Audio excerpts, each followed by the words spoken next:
La Guerra de Troya. Una película ha puesto de actualidad la epopeya más prestigiosa del mundo clásico.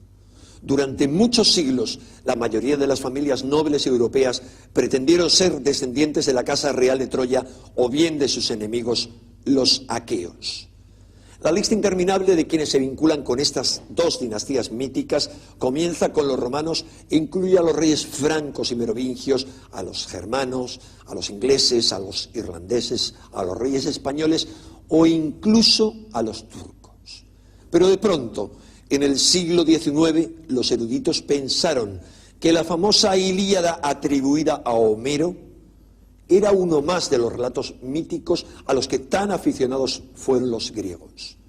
Hasta que de pronto, en 1872, Heinrich Schliemann consiguió descubrir en Turquía unos muros que identificó con los de Troya.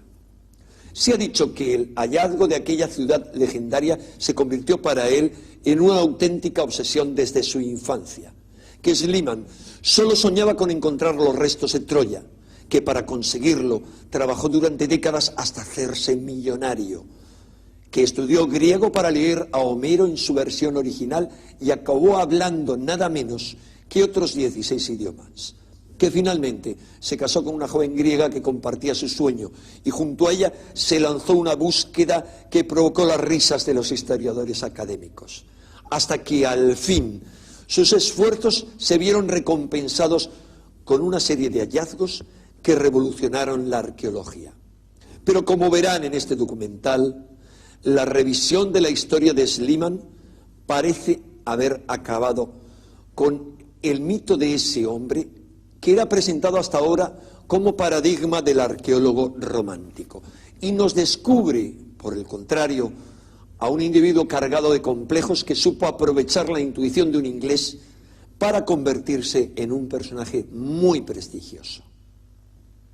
Desde entonces, en esa zona turca de los Dardanelos se han sucedido nuevos descubrimientos que han dado lugar a las más diversas hipótesis, incluida aquella que pretende que Troya no era sino la mítica Atlántida. Pero ¿qué hay de cierto y qué de ficción en el relato de Homero? El documental que les presentamos intenta responder a esta y a otras muchas preguntas y lo hace recurriendo a la opinión de historiadores y arqueólogos que nos descubren un mundo fascinante.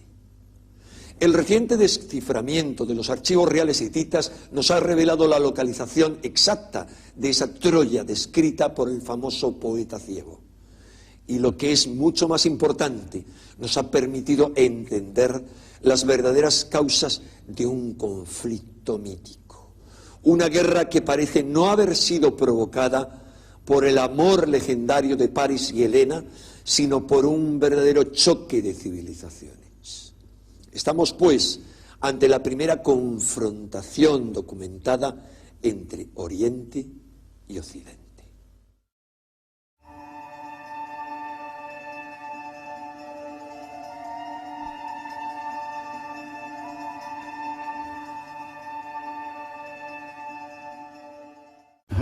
Homero nos dejó un maravilloso poema, pero no una historia.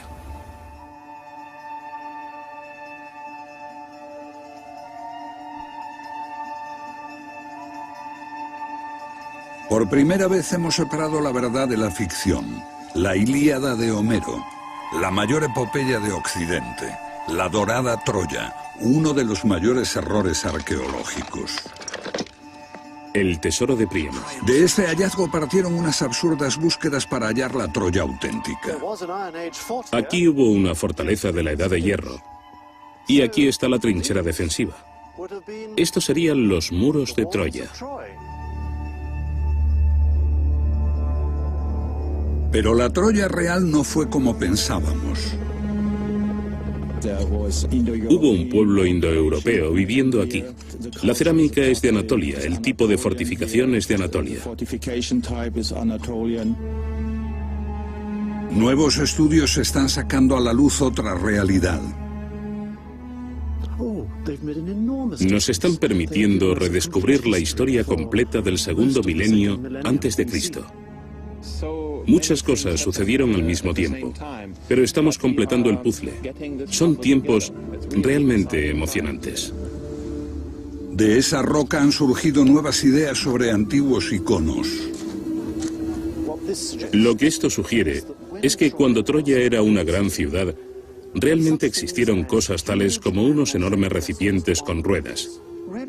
¿Por qué no debería habérsele ocurrido a alguien la idea de utilizar uno para sitiar una ciudad?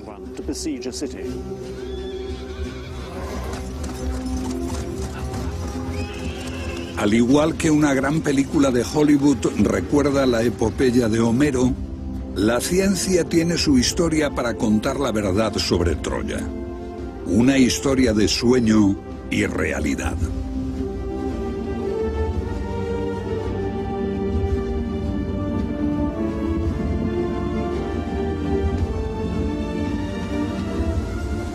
La Ilión que el viento se llevó. Así la llama Homero con mucho acierto. Pocos lugares han tenido una posición estratégica tan adecuada para aprovechar los vientos predominantes. Donald Easton, arqueólogo y experto en Troya, miembro de un equipo de excavación durante varios años. El viento sopla siempre, pero no bastante. Este equipo de filmación alemán tuvo que recurrir a algunos trucos para grabar las hazañas del nombre que quedó ligado para siempre a Troya, Heinrich Schliemann, su descubridor. Durante casi todo el año, las corrientes marinas se combinan con vientos predominantes que soplan desde el noreste hacia el sur, hasta los Dardanelos, fuera del Mar Negro. Aún hoy los barcos navegan por los estrechos con facilidad, mientras que otros tienen que avanzar entre vientos y corrientes. Sin Troya, no podía haber comercio aquí en los tiempos antiguos. Hoy Troya está a unos 6 kilómetros del mar, pero en este mapa se ve que antes estaba en la costa. Aquí había una gran bahía que ahora está llena de lodo. Entonces era importante para el comercio. Era un puerto natural en la encrucijada de las rutas terrestres del comercio entre Asia y Europa, pero el comercio por mar era mucho más barato que por tierra. Así que el comercio hizo a Troya. Aunque solo queda esto de su antigua grandeza. Los visitantes se desconciertan ante estas ruinas. Solo un ojo experto puede distinguir las múltiples capas de poblados a partir de Troya I, unos 3000 años antes de Cristo, Troya 6 y 7 en el siglo XIII antes de Cristo y un posterior asentamiento que duró hasta finales del Imperio Romano.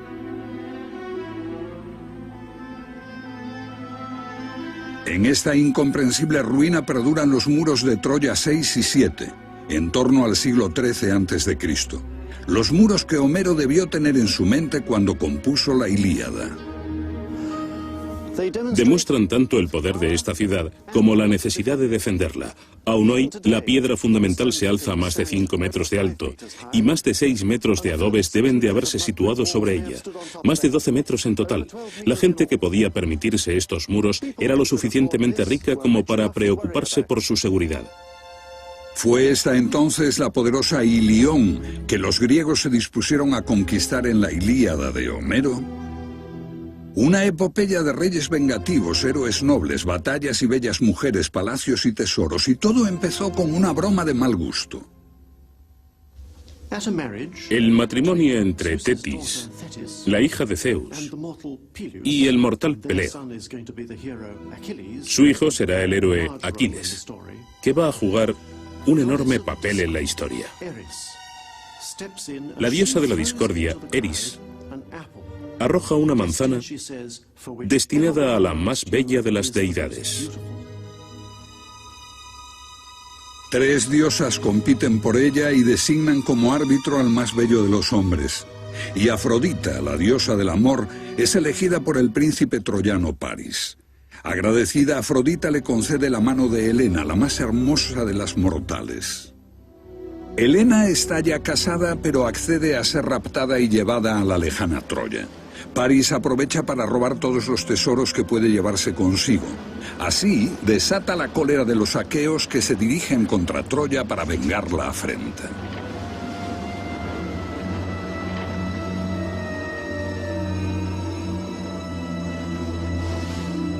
Una guerra de 10 años en la que los mismos dioses optan por uno u otro bando y luchan junto a los mortales. Una guerra feroz, ganada solo por la estratagema del caballo de madera que oculta a los griegos y hará que arda Troya.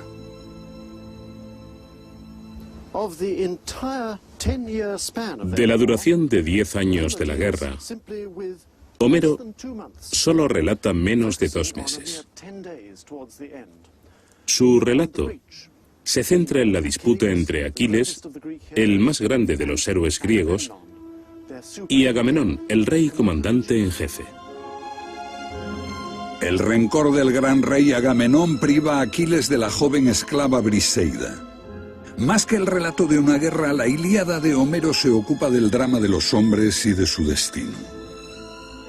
El mayor héroe aqueo decide permanecer apartado de la guerra y los troyanos casi consiguen empujar a los griegos al mar de donde vinieron. Solo la muerte de su amigo Patroclo decide a Aquiles a regresar al combate. Persigue de nuevo a los troyanos hasta sus muros y mata al valiente héroe Héctor, dejando sin esperanzas a la ciudad.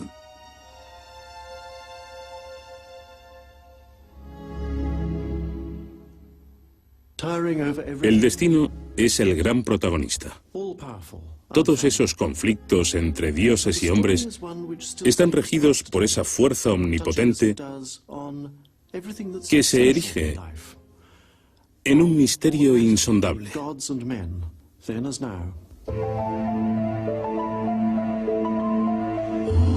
La Ilíada de Homero expresa los ideales y la ideología de la antigua Grecia.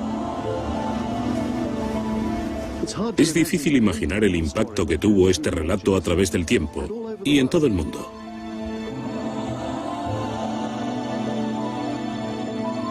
Los griegos creían que la guerra de Troya los había unido por primera vez en su historia, y a medida que se extendían por las orillas del Mar Negro y el Mediterráneo, esta epopeya fue cantada para conservar la conciencia de su identidad nacional forjada en esta guerra.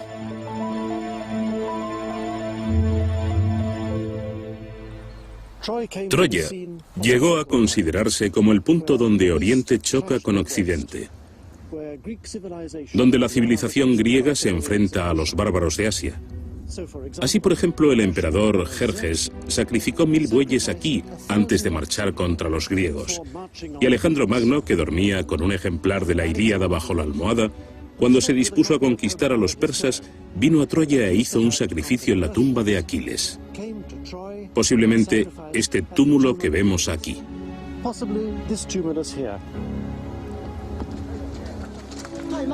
Para los griegos y los romanos antes del cristianismo, Troya era una ciudad sagrada a la que acudían los peregrinos, como sucede hoy con la Meca, Jerusalén o Roma. Los romanos creían que descendían de los troyanos. Julio César y su familia afirmaban ser descendientes de la diosa Afrodita. Del héroe Eneas, quien dirigió la huida tras la caída de Troya, llevando a su padre a sus espaldas y de la mano a su hijo Ascanio o Iulo, fundador de la familia Julia.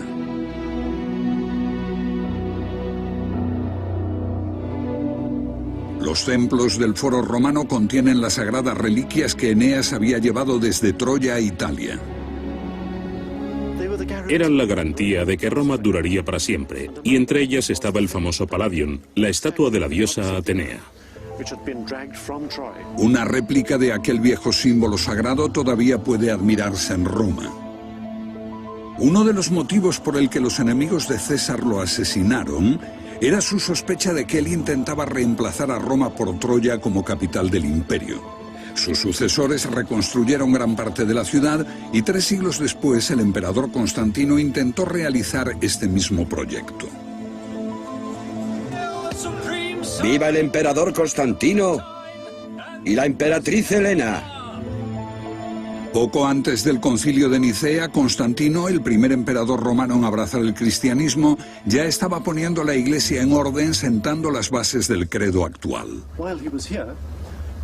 Mientras estuvo aquí, miraba hacia Troya, porque era donde proyectaba construir la nueva capital del Imperio Romano, y al parecer empezó a diseñar planos de construcción. Señaló dónde estarían los muros e incluso comenzó a construir torres. Pero finalmente eligió Bizancio, la actual Estambul, también a la entrada del Mar Negro, pero mucho más defendible. Además, hubiera sido bastante complicado elegir como capital del nuevo imperio cristiano el lugar más sagrado de los paganos. Los caballeros cruzados de la Edad Media se consideraban también vengadores de los griegos y expulsaron a los musulmanes de Troya. Más tarde, cuando el sultán turco Mehmed conquistó Constantinopla, visitó las ruinas y a su vez declaró vengados a los troyanos. Con el Renacimiento, Troya se puso de moda y se convirtió en la cuna de reyes y caballeros de Europa.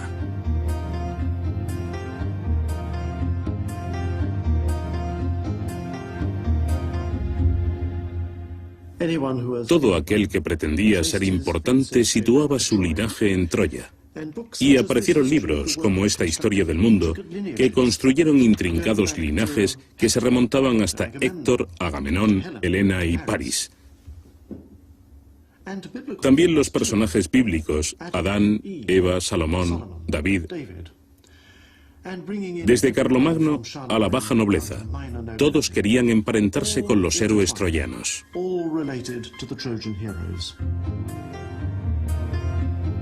En la batalla, los caballeros podían matar sin piedad a un plebeyo, pero se cuidaban mutuamente después de algún enfrentamiento. Eran hermanos en Troya, una especie de familia. La gente de todas las lenguas decía tener un origen troyano. Normandos, borgoñeses, incluso islandeses. Los francos sostenían que su ancestro, Franco, era nieto del rey troyano Príamo. Turcus dio a los turcos y a su sultán la oportunidad de reclamar también un ancestro troyano.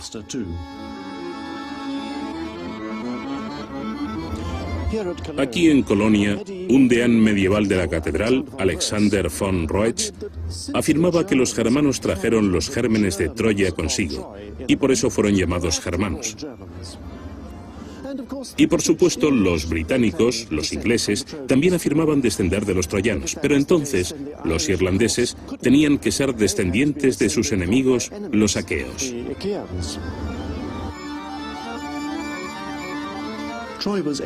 Troya estaba en todas partes. Por ejemplo, aquí, en este lugar del Rin, originalmente fundado por el emperador Trajano como Colonia Trajana. Sus habitantes medievales se emocionaron al descubrir en este nombre una referencia a Troya. Y entonces la llamaron Pequeña Troya o Xanten, por el río troyano Scamander.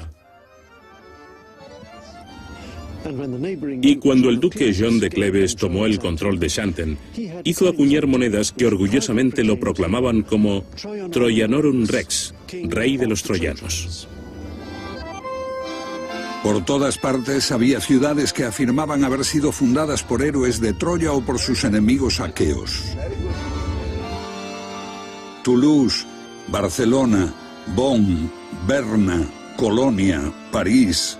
Londres, por supuesto, fue la obra de un tío abuelo de Eneas. Y hago la señal de la cruz. Lisboa había sido fundada por Odiseo.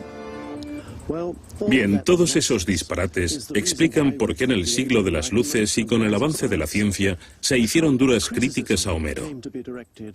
Los historiadores se preguntaron si habría algo de realidad histórica en todo esto. En el siglo XIX, la Ilíada se había convertido en una simple fábula. Homero se transformó en un libro de texto de enseñanza de griego para hijos de la clase alta. Incluso fue olvidado el sitio en donde había estado Troya. Troya era solo una ficción mental nacida de la mente de Homero. Hasta 1868, cuando un hombre notable irrumpió en escena, Heinrich Schliemann. Este año resolveré el enigma de Troya de una vez por todas, señores. Cualquiera que escuche el relato de Schliemann no puede por menos que quedarse extasiado. Veamos los hechos. Alguien que abandona todo y se va en busca de un sueño de su infancia. Excavaré una enorme zanja horizontal a través de este montículo. Todas las personas educadas del siglo XIX conocían la Ilíada. Y aquí llega un individuo que se pone a excavar.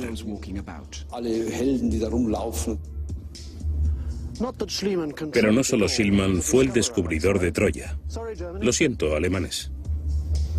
Otros ya habían identificado estas ruinas como Ilión.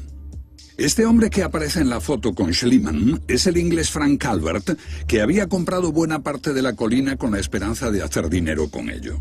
El tiempo probaría que llevaba razón, o más bien Schliemann lo haría y eclipsaría a Frank Calvert con despiadada energía y ambición. Pero el Schliemann que conoció a Calvert aquí en 1868 era un hombre desesperado. Schliemann era un manojo de complejos. En su vida gravitaba la poderosa figura de su padre, a quien amaba y odiaba a la vez. Creía que este era responsable de la muerte de su madre. Su padre había sido pastor luterano. Era un personaje raro, un alcohólico y un adúltero.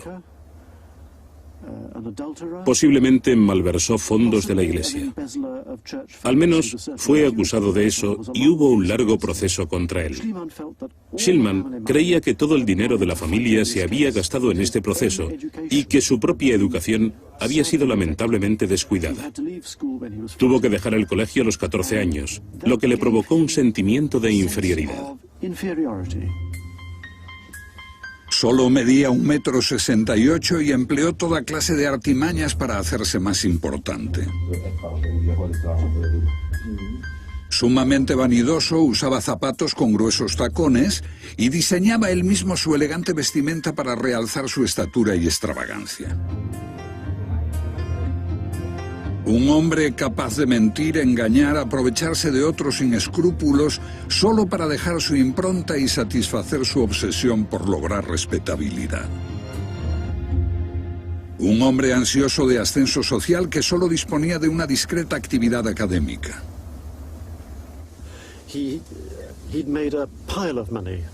Hizo mucho dinero en Rusia como comerciante en la bolsa de San Petersburgo. Pero lo dejó y cayó en una crisis existencial. Había fracasado en su primer matrimonio y estaba buscando algo que diera sentido a su vida. Cuando Calvert hizo públicas sus ideas sobre Troya, Schliemann vio una oportunidad de oro para dejar atrás sus conflictos sin resolver y lograr fama. Homero se transformó en la Biblia de Schliemann. El rey Príamo de Troya, Agamenón de Micenas, Ulises, le hicieron sumergirse en el mundo homérico y descubrir los restos de la gran Micenas, Tiro, Esparta, Ítaca.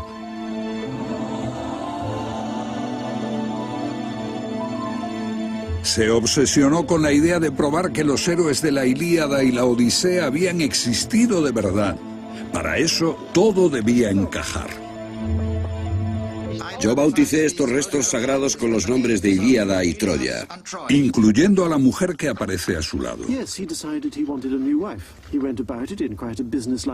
Sí, decidió que quería una nueva esposa y se dispuso a ello con una forma bastante práctica. Se puso en contacto con su viejo profesor de griego, a quien había conocido cuando residía en Moscú, pero que entonces vivía en Atenas, y le dijo si podía enviarle fotos de chicas griegas que fuesen un buen partido. Y eligió a una joven dócil, o eso pensó él. Se llamaba Sofía.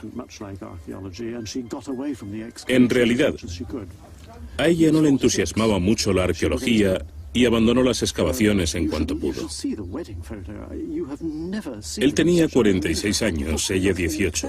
Jamás se ha visto una pareja tan lamentable. Yo creo en verdad que Sofía se llevó la peor parte. La belleza junto al genio.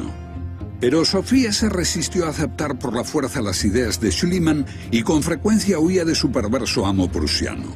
Un médico que consultó en Dresde le diagnosticó su enfermedad de su marido, señora. Pero a pesar de haberle sobrevivido durante décadas, ella siempre se mantuvo leal a su memoria. No admitía críticas contra su esposo ni contra los métodos que empleaba.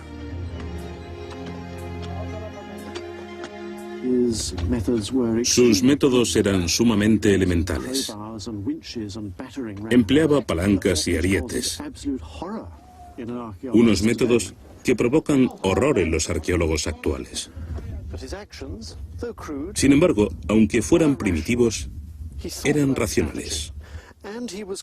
Él tenía una estrategia. Era lo bastante listo como para aceptar consejos. Y pensaba como un arqueólogo. Por eso era capaz de entender el puzzle. Poco a poco aprendió a trabajar con mejores métodos y precisión y lo hizo en un grado que lo convirtió en uno de los padres de la arqueología, a pesar de sus errores. Estas gruesas capas color naranja, gris y negro son el resultado de un enorme incendio que asoló a Troya. No es de extrañar que Schliemann pensase que había dado con los restos de Homero, Príamo, Aquiles y otros héroes.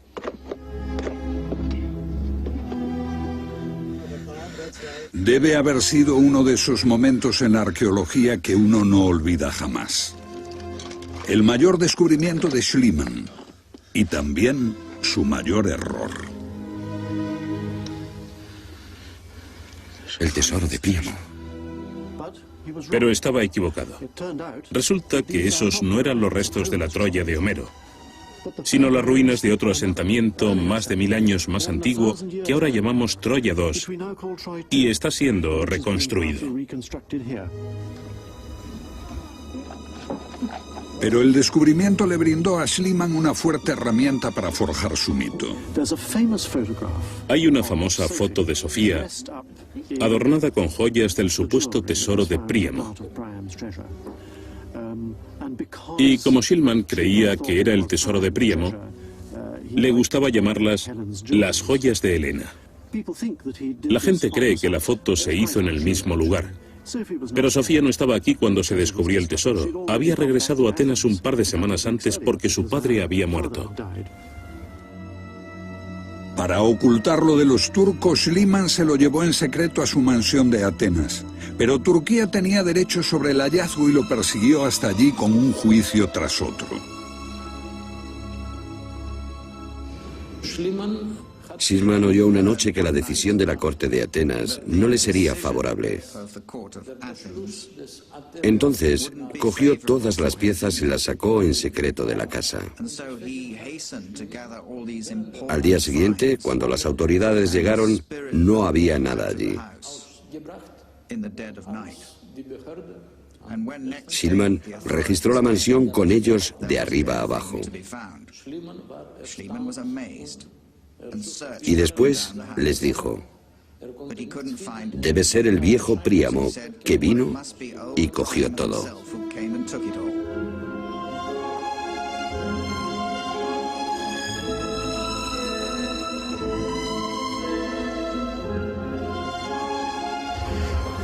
Schliemann se encontró entonces con un problema.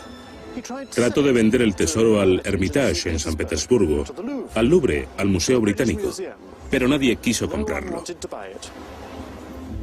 Finalmente decidió regalarlo. Alemania acababa de unificarse y en comparación con otras grandes capitales, Berlín era un páramo cultural. El regalo de Schliemann le daría prestigio.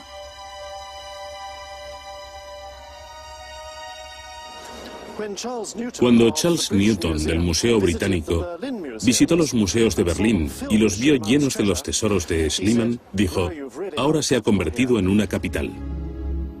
El tesoro de Príamo, por así llamarlo, le dio a Schliemann lo que tanto había ansiado: fama. Un lugar en la lista de ciudadanos honorables de Berlín, respetabilidad. No pudo darse cuenta de su error hasta sus últimos días. El error de Schliemann en el caso del tesoro de Príamo fue que trató de utilizar a Homero como documento histórico. Homero menciona el tesoro familiar de Príamo, Schliemann halló algo que era un tesoro y pensó que debía ser el de Príamo. El tesoro de Príamo. Pero olvidaba que Príamo era un personaje de leyenda. Nadie ha demostrado nunca que existiese tal persona. ¿Seguro que no fue Homero? Homero no lo probó.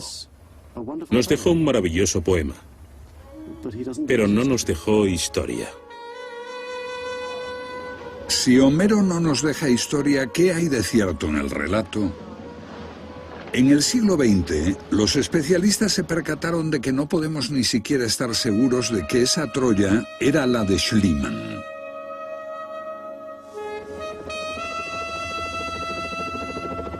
Esa duda dio lugar a conjeturas y fantasías. A partir de algunos rasgos curiosos que podrían sugerir las obras de un canal o un puerto, el arqueólogo alemán Sanger empezó a no ver Troya, sino a la mítica Atlántida de Platón, destruida por un cataclismo.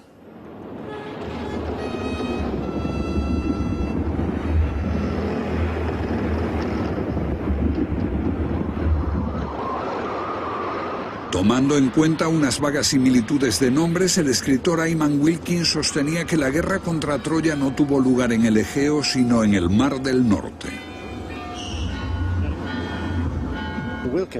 Wilkins sostiene que Homero llegó aquí desde los Países Bajos.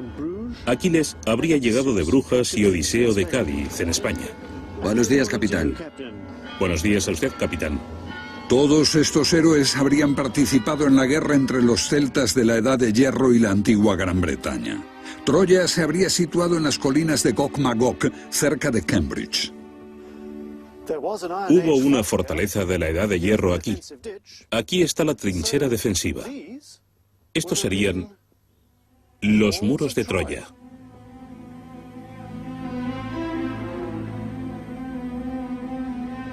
¿Homero fijó el escenario para su Ilíada o Schliemann se apresuró a sacar conclusiones? Yo bautizo estos restos sagrados con los nombres de Ilión y de Troya. El sucesor de Schliemann aquí fue Dörfel y más tarde Blegen. Durante medio siglo creció la hierba hasta 1988, cuando el alemán Manfred Korfmann y un equipo internacional de arqueólogos comenzaron de nuevo a excavar.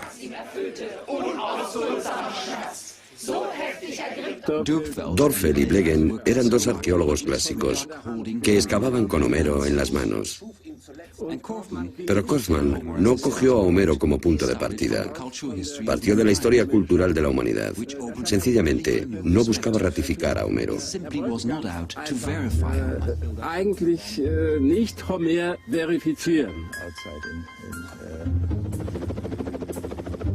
Korfmann aplicó nuevos métodos para volver a armar el puzzle. Eso es la arqueología, para saber quién es quién, para entender, registrar y ordenar. Y llegaron los resultados. En los campos debajo de la ciudadela, las mediciones geomagnéticas hallaron rastros de una ciudad que yacía bajo la ciudadela. La excavación proporcionó más pruebas de que era una ciudad de considerables dimensiones. Diseñada para albergar a entre 7.000 y 10.000 personas que podrían caber apretujadas tras las murallas de Troya en caso de guerra. Partiendo de una modesta ciudadela con capacidad para centenares, Korfmann empezó a ver los contornos de una ciudad 10 veces mayor. Albergaba a miles en el tiempo a que parece referirse Homero, un poder considerable para aquel tiempo. Pero al volver a casa, Korfmann se encuentra con las murmuraciones de sus colegas. Algunos le llamaban fantasioso, el von Daniken de la arqueología, un cruel epitafio. Por supuesto podemos discutir todo, con calma, con sensatez, pero tal como está formulado no tiene importancia.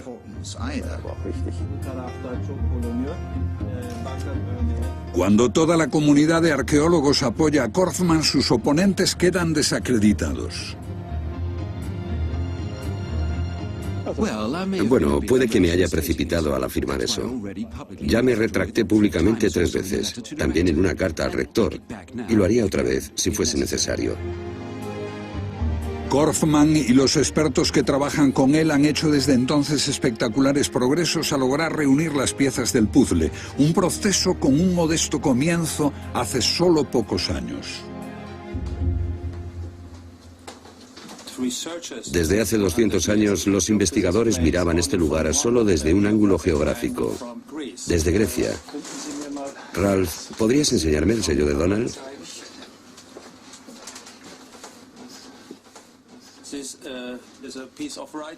Es un escrito de Asia Menor, Anatolia, hallado en 1995 por Donald Easton. Este sello es un trozo de mosaico, y así, por pura casualidad, tenemos aquí el sello de una mujer y un hombre, un amanuense.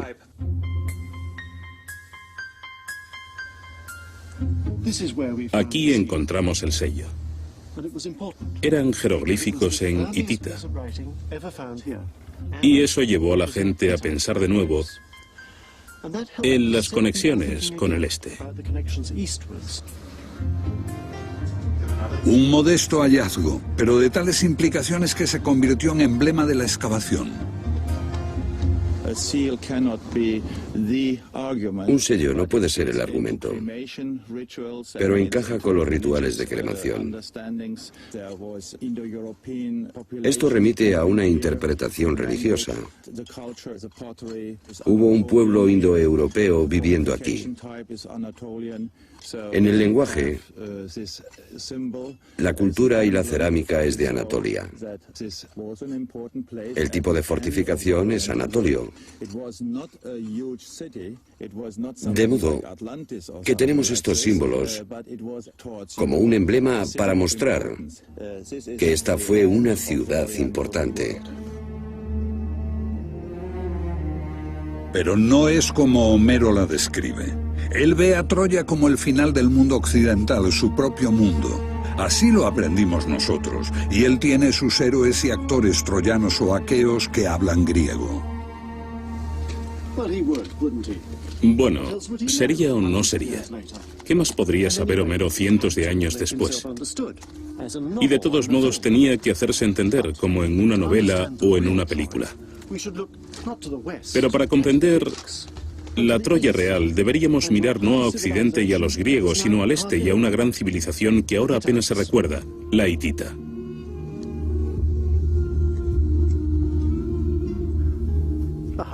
Hace 100 años no se sabía casi nada de los hititas, a excepción de unas pocas menciones en la Biblia. Se sabía algo por registros egipcios. Hubo una gran batalla en la cual el faraón Ramsés II se enfrentó con ellos en el norte de Siria. Dos grandes potencias. Al final, ambos reyes se declaran hermanos. Este fue un poder que incluso desafió a Egipto.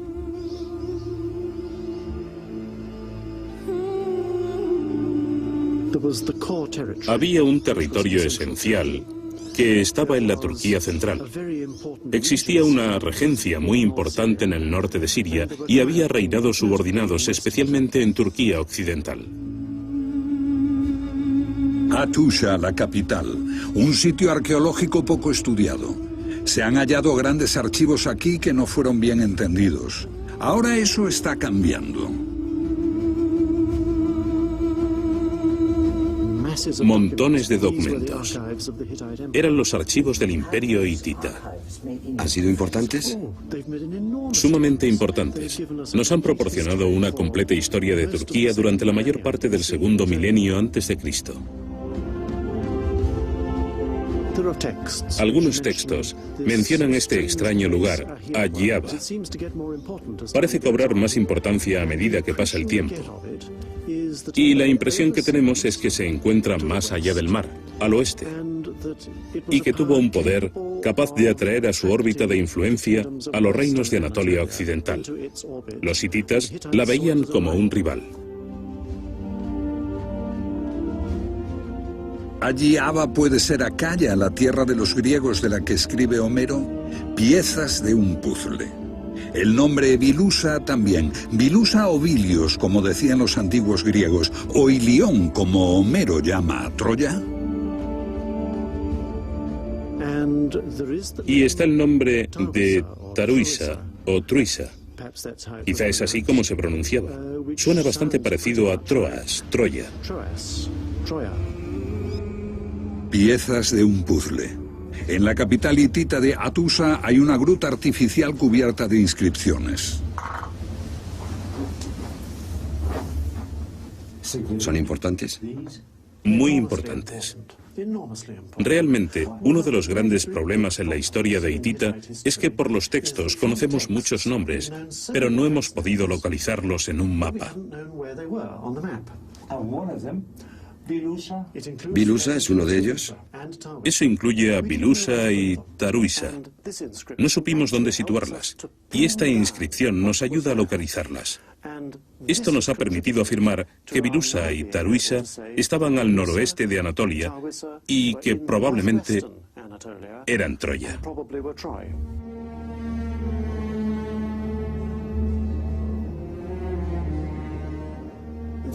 Esta es otra pieza del puzzle.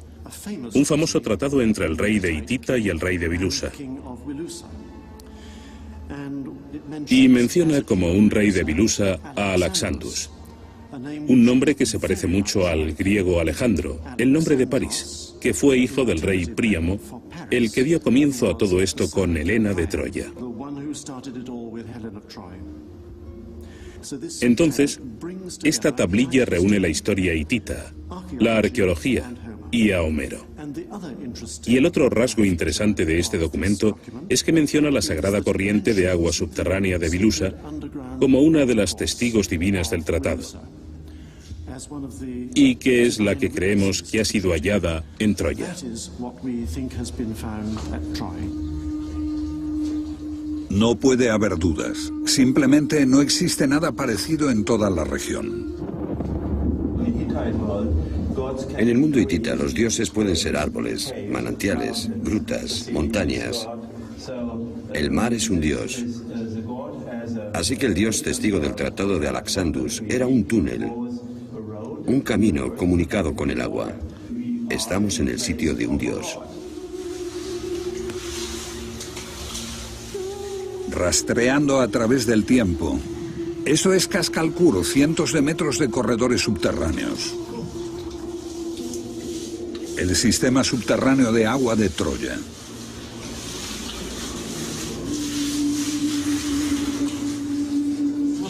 ¡Qué hazaña!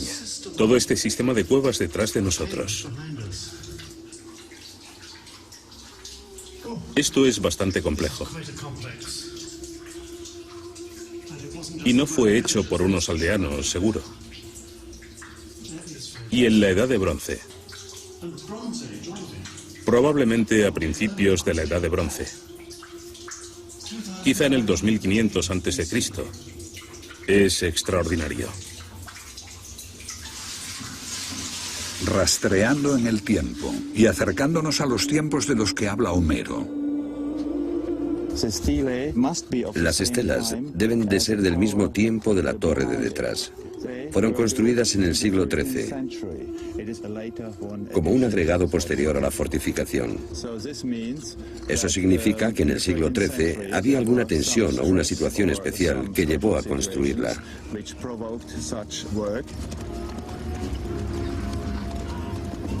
Fomentada por el tratado de Alexandus en ese mismo siglo XIII, Bilusa y el imperio hitita se aliaron para enfrentar un peligro exterior. Donde excavamos hallamos almacenes. Hay grandes recipientes por todas partes que lo demuestran. ¿Signos de una tensión creciente? Sí, es lo que creemos. El foso se extiende hacia el sur. El sistema de fortificación se extiende, obviamente porque no hay espacio suficiente. La gente se apiña en la ciudad. Se mete en la fortificación para usar el espacio disponible. Apretujándose. Conferencia de prensa. Frank Starke es el experto que resolvió el enigma de dónde está Bilusa. También hizo otro descubrimiento sensacional. Se conocía ya una carta del rey de Hitita al rey de Ayaba pidiéndole que pusiera fin al acoso a las tierras hititas. Un mensaje del este al oeste. Y en otra tablilla de arcilla, Stark ha reconocido ahora una respuesta, un mensaje de parte griega. Una carta del oeste al este, y podemos ahora deducir que el remitente fue el rey de Ayaba. En la carta que ha reeditado Stark, el foco está en unas islas frente a Bilusa, frente a esta tierra situada aquí. Y el rey de Achijaba le escribe al rey de Atusa: tú, hermano mío, afirmas que son tuyas, pero yo puedo probar que son mías. Así, en el siglo XIII, se produce una gran tensión. Y también hay un conflicto, algo mayor, en torno a Millabanda, en Miletos. Otro conflicto. Los primitivos griegos estuvieron establecidos durante cientos de años en Miletos. Con razón, porque la ruta comercial por el río Meandro hasta Anatolia convertía a Miletos en la puerta de acceso a las riquezas de Oriente, hasta que los hititas la conquistaron. Estamos excavando desde hace 9 años en las capas de la edad de bronce de Miletos, llamada Milabanda en los textos hititas. Milabanda se perdió, fue tomada por los hititas. Esa pérdida, si los griegos primitivos habían vivido allí durante siglos, ¿fue una pérdida dolorosa?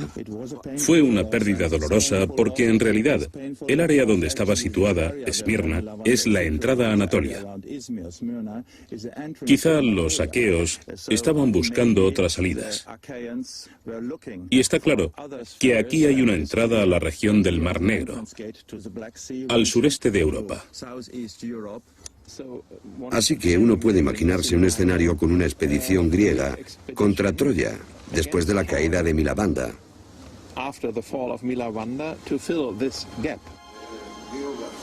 Y la carta puede contener otra sorpresa. Stark descubre en ella al rey de los aqueos griegos llamándose a sí mismo un heredero de Cadmos, un nombre muy conocido. En hitita, Cadmu y el nombre de Cadmos es inseparable de la ciudad de Tebas. Y eso ahora tiene consecuencias. También para la historia de Grecia. Enormes consecuencias para la historia de Grecia, pero también para Homero. En este periodo que los historiadores llaman micénico, esa capital era Yava, no Micenas, y su gran rey quizá no fuese el Agamenón de Homero. Los grandes reyes podían venir también de Tebas. Y una cosa extraña en Homero se aclara. Él afirma que los barcos griegos no se concentraron en Micenas, sino en el norte, en Aulis, puerto de Tebas.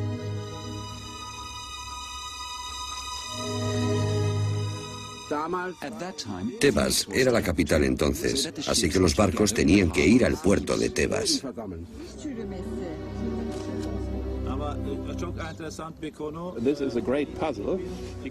Esto es un enorme puzzle porque muchas cosas ocurren al mismo tiempo. Reinterpretaciones de los textos hititas, nuevos descubrimientos de diferentes disciplinas, pero estamos completando este puzzle. Es emocionante, de verdad. No es que hayamos descubierto la guerra de Troya. No tenemos a Agamenón, no tenemos a Príamo, ni a Helena, ni a los miles de barcos. Lo que tenemos, no obstante, es un contexto cristalino donde es muy probable que haya habido una guerra de algún tipo en Troya. El saqueo de Troya solo fue el comienzo de una pesadilla. El terror de la sequía durante años movilizó a la gente por todo el mundo antiguo. La edad de bronce llegó a su fin. La Grecia aquea se marchitó. Micenas estaba desierta. El imperio hitita se desmoronó. Una nube de destrucción barrió el mundo hasta las puertas de Egipto. La caída de Troya fue el comienzo de una era de oscuridad que envolvió todo el este del Mediterráneo. Serían 400, 500 años de barbarie antes de que la civilización empezase a despertar. Un renacimiento con el que llegó Homero y su Ilíada. Ahora se cree posible que Homero pudo visitar este sitio de leyenda siendo ya un anciano.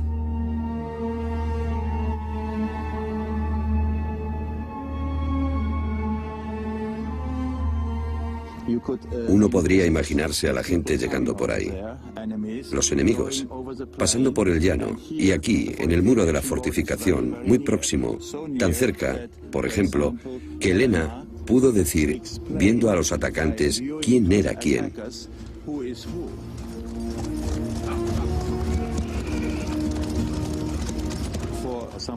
Alguien a quien se le hubiese contado la historia en el siglo VIII podría entenderla muy bien. Pero no estoy diciendo que la guerra de Troya fue aquí. Digo que el ambiente debe ajustarse a lo que se escribe, y este ambiente encaja con la descripción de Homero.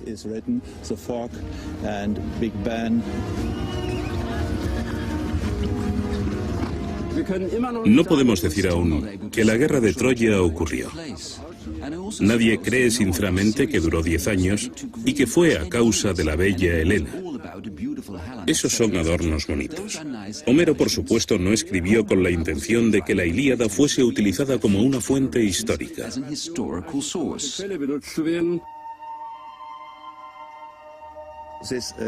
Esta ciudad era muy vulnerable aquí, por lo que en algún momento cerraron esta entrada.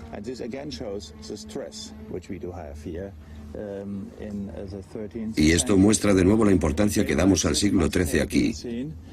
Un portal como este tiene que haber sido visto también por un visitante del siglo VIII. Es posiblemente el tiempo en que Homero visitó las ruinas. Sí, es cuando Homero vino aquí a ver las ruinas. Y este puede haber sido el sitio, o en verdad fue el sitio, al que se refiere Andrómaca cuando dice: mira, no puedes defender aquí tu ciudad, donde el portal, el muro de la fortificación, es tan vulnerable que el enemigo casi entró varias veces. Entonces sientes que Homero o sus informantes pudieron ver aquella lamentable situación, el portal bloqueado y el muro de la fortificación.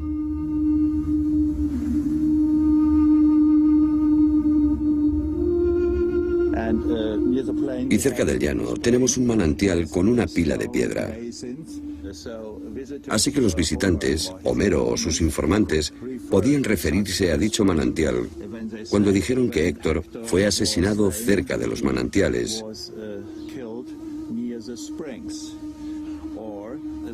o que las troyanas ya no lavan más sus ropas allí, porque el enemigo está en la ciudad.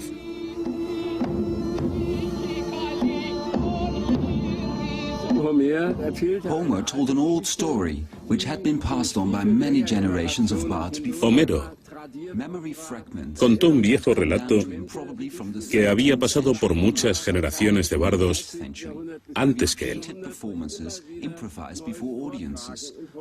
Fragmentos de memorias que llegaron del siglo XIII hasta el siglo VIII, en un determinado verso, el hexámetro.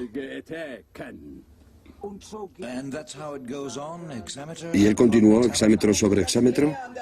Sin cesar. 15.693 hexámetros son los que hay en la Ilíada. El canto, marcando el ritmo de las palabras, la rima y la canción como un sustento de la memoria para que el mito sobreviva a lo largo de los siglos. Un ejemplo es cómo India conserva su gran epopeya, el Mahabharata, por su rima y ritmo.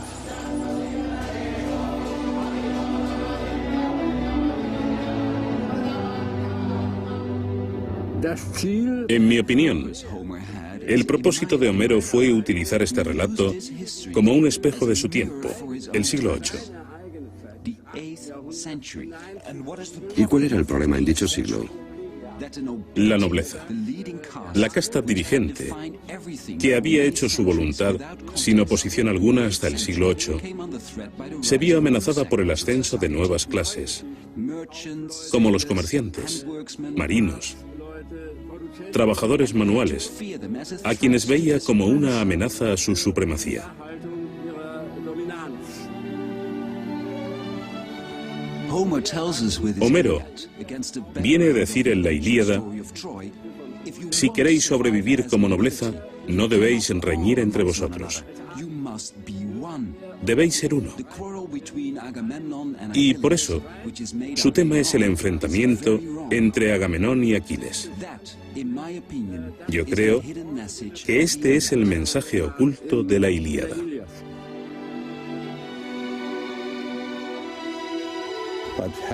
Pero a Helena no la encontramos más. Y por supuesto, jamás encontraremos ni un resto de los actores de la guerra troyana. Consideramos a Homero como un testigo de su propio tiempo, el siglo VIII. Bueno, es posible que algunos de los personajes fueran recordados por la tradición desde la Edad de Bronce. Aquiles, Helena, quién sabe. No es inimaginable. Quizás el caballo.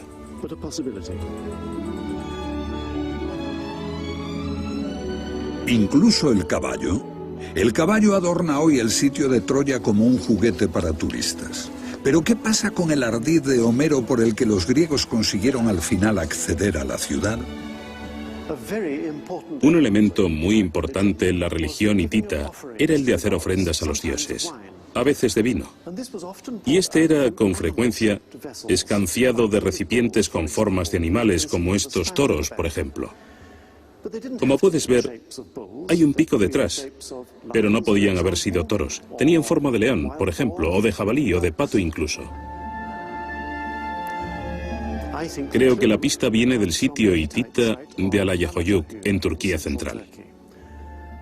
El portal de la ciudad está flanqueado por dos esfinges. Y además vemos una procesión religiosa.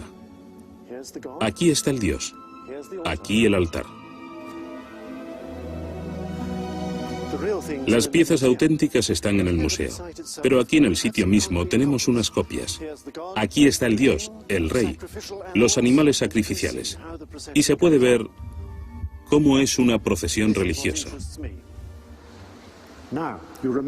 Pero esto es lo que me interesa. Ahora recuerda esos toros para servir libaciones a los dioses. Bien, ven y míralo. Otro recipiente para libaciones.